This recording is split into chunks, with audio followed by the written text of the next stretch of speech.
আর আগের দিন শরীরটা এতটাই খারাপ ছিল যে কোনো ভিডিওই করতে পারিনি। তো সারাদিন শুয়েই ছিলাম, রান্না বান্না কোনোটাই করতে পারিনি, মাম্মিজি করেছে। আর তোমরা তো দেখলেই যে আমাদের বৌদির হচ্ছে শাক দিয়েছিল, মানে বৌদির বাপের বাড়ি থেকে।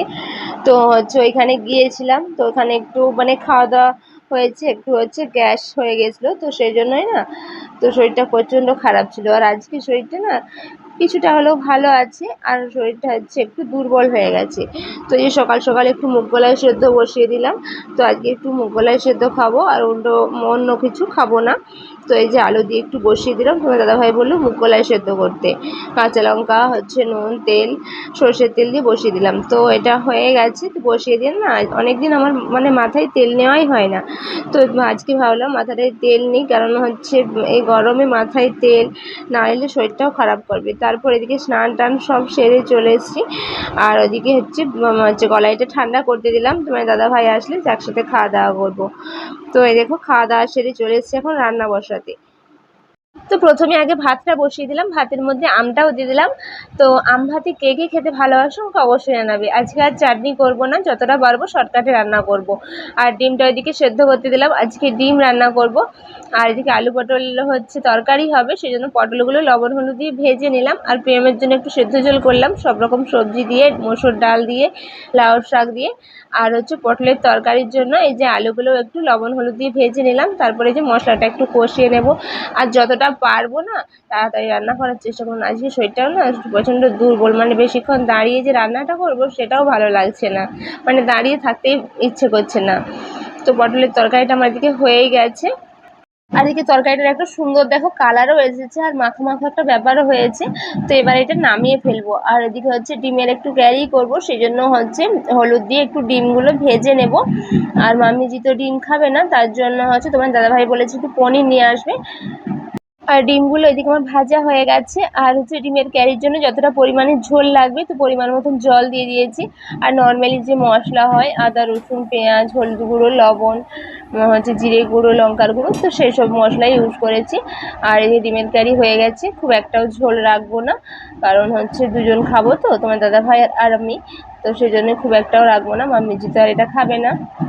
আর ডিমের ক্যারির দেখো কালারটা কিন্তু বেশ এসেছে। আর প্রিয়মের জন্য সেদ্ধ ডিম রেখে দিয়েছি। আর তোমার দাদাভাই পনির আনতে আনতে আমার দিকে কিন্তু রান্না বান্না কমপ্লিট, আর গ্যাস ট্যাসও মুছিয়ে নিয়েছি। তারপর মাম্মিজি বললো আর কিছু সেরকম করতে হবে না, তো পনিরটা একটু ভেজে নাও। তো পনিরটা ভেজে দিয়েছি। আর তারপরে যে আমটা একটু মেখে নেব, একটু লঙ্কা দিয়ে, শুকনো লঙ্কা দিয়ে, আর হচ্ছে চিনি আর নুন দিয়ে। তো সত্যি আমটা খেতে খুব ভালো লাগে। আর এদিকে তোমার দাদাভাই চলে এসেছে, তোমার দাদাভাইকে খেতে দিয়ে দিয়েছি। আর প্রিয়মের খাওয়া হয়ে গেছে, আর শেষে যে আমি আর মাম্মিজি খেতে বসেছি। আর হচ্ছে আগের দিন এতটাই শরীরটা খারাপ ছিল, তো খাওয়া দাওয়া ঠিক করে করতে পারিনি, সেই জন্য আজকে শরীরটা একটু দুর্বল। আর তোমার দাদাভাইকে বলেছিলাম আজকে একটু আম আনতে, মানে ফল আনতে। তো আজকে আম আর তরমুজ নিয়ে এসছে। আর আমটা না আজকে আর খাবো না, আমটা এক দুদিন রেখে দেবো। আর আজকে ভাবছি তরমুজটা খাবো, আর তরমুজটা না গরমে খেতে বেশ ভালো লাগে। তো দাদাভাই বললো তরমুজটা কেটে ফেলো, তো তরমুজটা এবার সবাই খাবো। তো তরমুজটা কেটেই দেখলাম বেশ সুন্দর, ভেতরটা লাল আছে, তো সেটাই তোমাদেরকে দেখাচ্ছিলাম। তো তারপর এবার হচ্ছে পুরো তরমুজটা আমি খোসাটা ছাড়িয়ে নেব। আর হচ্ছে পুরোটাই কেটে নিয়েছি, বাড়িতে কাজ হচ্ছে তো তাদেরকেও একটু দেবো আর নিজেরাও খাবো, তাই অনেকটাই তরমুজ কেটেছি। আর তারপর একদম রাতের বেলা এসছে কি, রাতে হচ্ছে ভীষণ গরম, তো সেই জন্য ভাবলাম আজ আর রুটি খাবো না, ভাত খাবো। তো এদিকে ভাতটা বসিয়ে দিয়েছিলাম, তো ভাতটাও হয়ে গেছে। এবার হচ্ছে মসুর ডাল দিয়ে পেঁয়াজ দিয়ে একটু পোস্ত বানাবো। আর হচ্ছে গরম গরম ভাত, সাথে হচ্ছে আলু মাখা। তো এটা খেতে আমার জানো তো ভীষণ ভালো লাগে। আর সাথে হচ্ছে দুধ। আর দুধ সব দিন খাই না, কারণ দুধটা খেলেও আবার অনেক রকম সমস্যা। তো এদিকে মসুর ডালটাও সেদ্ধ হয়ে গেছে। তো এবার হচ্ছে পোস্তটা দিয়ে দেবো, আর প্রিয়মের জন্য আগে তুলে নিই, তারপর হচ্ছে আমাদের লঙ্কা দেবো, কারণ ও আবার লঙ্কা দিয়ে একদমই খেতে পারে না। তো এই যে প্রেমের জন্য তুলে নিয়ে হচ্ছে লঙ্কা দিয়ে দিলাম। আর এটা খেতে জানো তো বেশ ভালো লাগে, ছোটোবেলা থেকে এটা জানো তো ভীষণ খেতাম।